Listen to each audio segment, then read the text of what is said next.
Hi, this is Teacher Wright, and welcome to another lesson in creative nonfiction. Objectives. At the end of this lesson, the learner should be able to use prompts to rewrite an outline of a narrative piece, revise a draft using ARMS, and revise a written narrative draft by applying the considerations of literary conventions in a genre. Subject matter, Lesson 6, Revising the Draft of a Short Piece. Part 1, Activation of Prior Knowledge. Direction, improve the following narrative leads to make them more accurate and sensible to read. The first one is done for you. So as you can see here, on the left column is the draft, and on the right is the revised version. So number 1, okay, it's already done for you. I will read it to you. The COVID has killed about 2.9 million people since it started in China, according to official sources. And the revised version, the novel coronavirus has killed at least 2.9 million people since the outbreak emerged in China in December 2019, according to a tally from official sources. So if you compare the two, of course, the revised is better. Why? It is more accurate, it has complete or detailed information, and it is properly organized compared to the draft. So what are the changes that we have made? So instead of just writing the COVID, we write the novel coronavirus has killed. Instead of using the preposition about, we use at least. We use this expression at least. This is more accurate compared to if you say just about 2.9 million. And other words that we substitute, instead of saying started, we replaced it with emerged. So emerged is more accurate than started. And we also added the word or the term outbreak. So it's not just a small thing if you say it's an outbreak, meaning it's not just an ordinary disease or ordinary contamination of a disease, but it's an outbreak. It's a widespread contamination of a disease. So we use the term outbreak to emphasize that COVID is a really serious matter. Okay, and what else? So we also added a date. It's December 2019. And instead of just saying to official sources, we added according to a tally. So we use the term tally from official sources. This is to signify that there is really a valid source or figures that we can base our information. So you're going to do the same for numbers 2 and 3. You're going to revise them.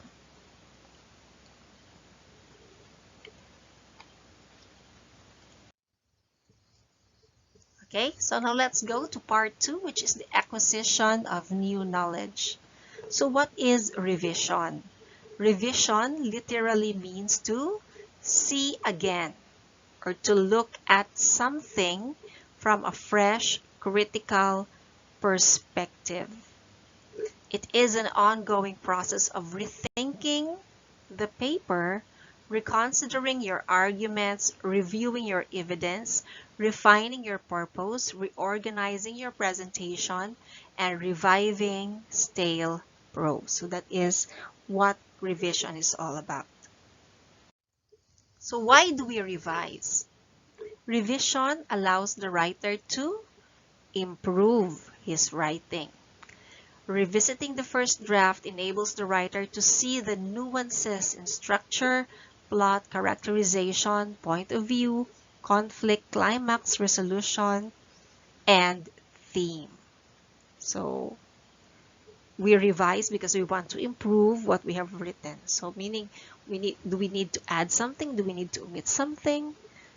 So that's what the first point of revision is. Another is revision enables the writer to correct mistakes and oversights to add, to delete, to improve, and to polish a first attempt. So revising your work gives you the chance to improve your draft to your best work. So we also revise because aside from we want to improve our work or what we have written, we also revise in order to correct our mistakes. So did we oversee something? Do we need to add? Are there words that we need to delete?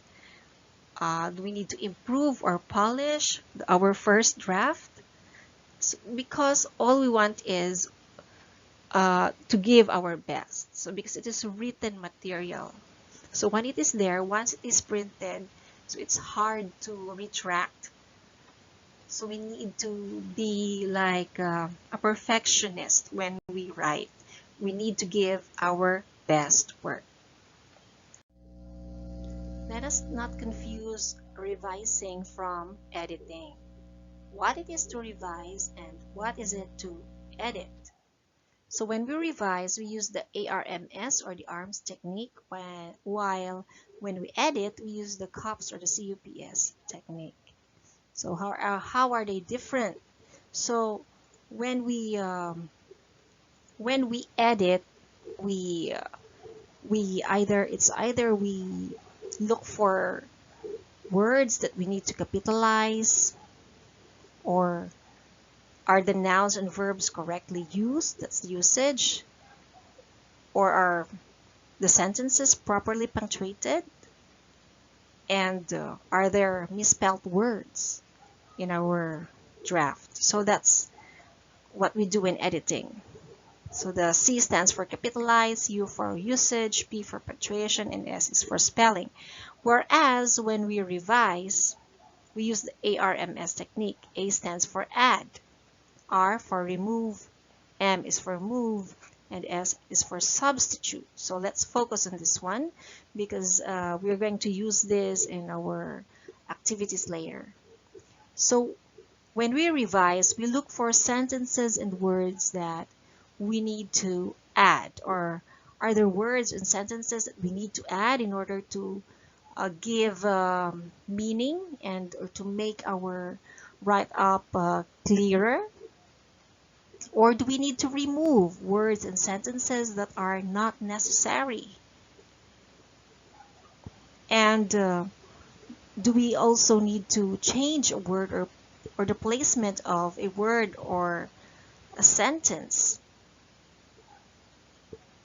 Why do we move? Why do we need to move or change a word or placement of a sentence? This is to achieve organization in our writing. So we change a word or we change the placement of words or sentences. So that our readers can they can clearly understand in a logical manner what we are trying to say to them, what we are trying to communicate to them. And then we also consider the words that we need to substitute with other accurate words. So why do we need to trade words or sentences for new ones? This is to achieve accuracy. When we use accurate words, our ideas become clearer to our audience. According to author Susan Bell, in her book, The Artful Edit, she suggests that you distance yourself before revising. Here are a few recommendations she provides in her book. So she said that don't reread as you write. So why is this so? Because if we reread as we write, it will slow down the writing process and creative thinking. So just let the ideas, just let the creative juices flow down smoothly from your mind onto your paper. And don't revise as you write your first draft as well, because the same, it will slow down and it will kill the creative spark in you. Then write your complete first draft of a poem, chapter, section, and then take a break. So why should you do this? Because the break of time allows you to approach your work from a new perspective. How long should you take? It all depends, at least one night. But many writers take a few days off, even a week or longer before starting the revision process. Okay, but don't make it so long that you will forget, or you will not be inspired anymore to write your writing. So after the break, reread your work aloud to hear how it sounds. So I think that's the best time for you to reread your work after the break. So you read it aloud so that you listen to yourself, and so that you will know how you sounded. So from not just from paper, but how you will sound if you read your work.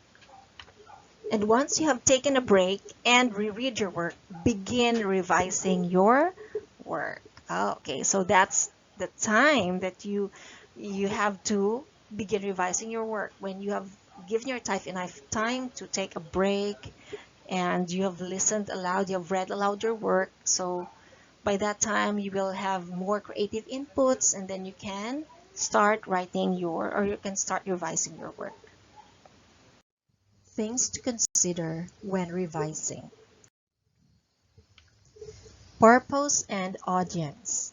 Does the draft address a question, a problem, or issue that readers care about?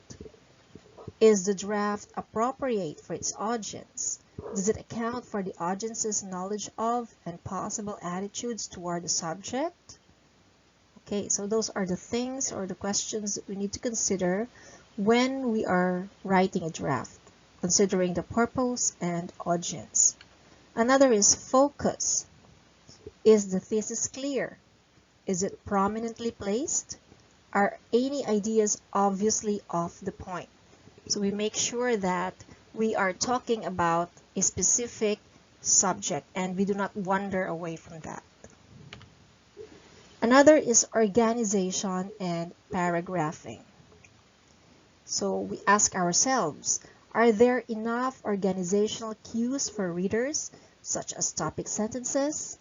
Are ideas presented in a logical order? Are any paragraphs too long or too short for easy reading? Next is content.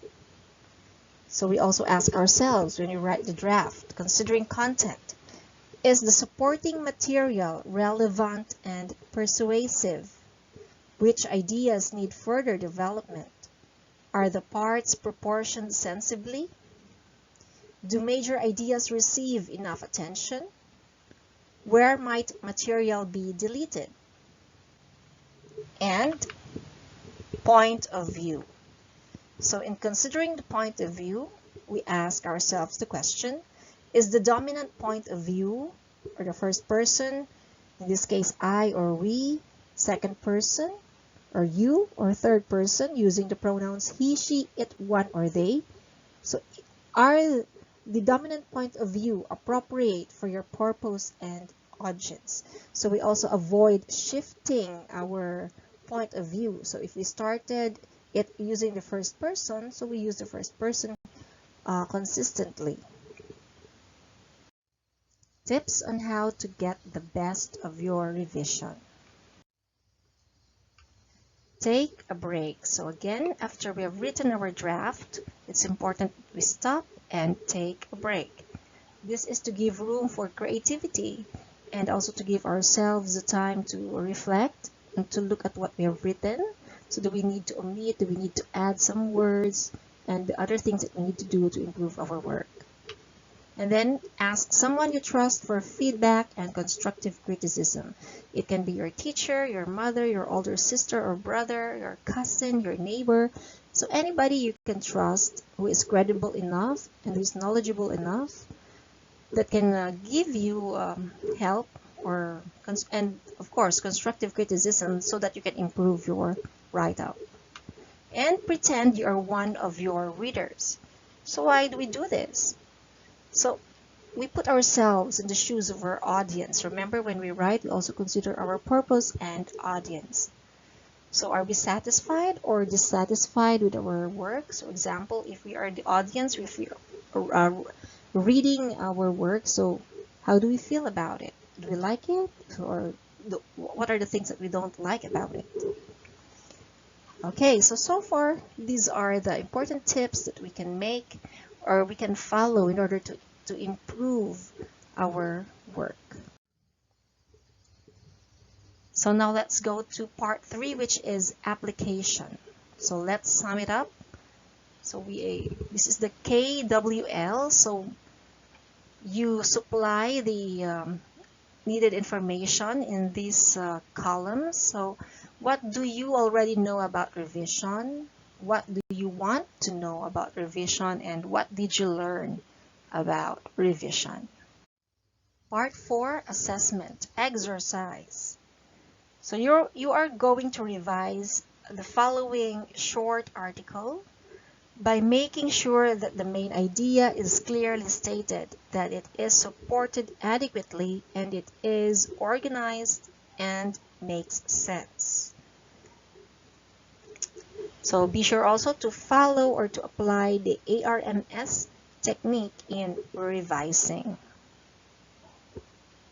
So may I read to you the short passage, or this is the draft. It took Christopher Columbus 33 days to reach the New World.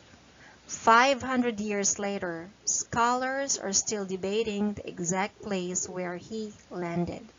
Some think he landed at San Salvador, that is an island in the Bahamas. There, European coins and other artifacts of Columbus' time were found. Columbus's journal described 4 islands which he listed on his way to what is now known as Cuba. The first one was the island home of the Arawaks. Columbus named it San Salvador. He named the other 3 Santa Maria, Fernandina, and Isabel. But the British gained control of these islands and all Spanish references to them ceased. Modern cartographers and navigators think he landed at Eleuthera Island to the north, or at one of the Caicos Islands to the south. Some historians think he landed at Watlings Island. Some think Cat Island or Rumkay or Samanicay. Part of the problem is the loss of Columbus's journal. It was lost in the 16th century. An abridged version was kept by a cleric on board the ship. Historians have relied on this one for their information. And for the enrichment activity, or for the final output of this lesson, you are going to recall a memorable experience during the lockdown. Write a short draft of that experience in narrative format, meaning you follow the plot structure of storytelling, like there's the exposition, the rising action, the climax, the falling action, the denouement, and the end. Then revise it using the ARMS and other techniques discussed in this lesson. So there you go. That's our lesson 6 in creative nonfiction. So see you next time. Bye-bye.